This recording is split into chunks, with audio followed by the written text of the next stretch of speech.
My name is Frank. I study class 4th in RPS. Preamble on me.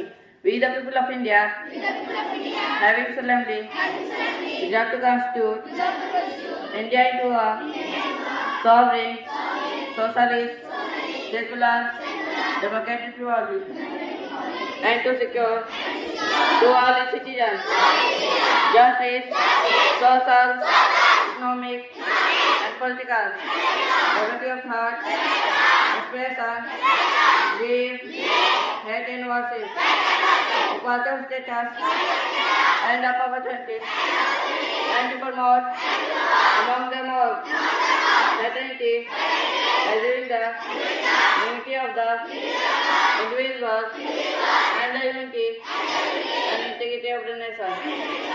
In our Constitution, this 26th of November 1959, do hereby adopt, enact, and give to ourselves this Constitution.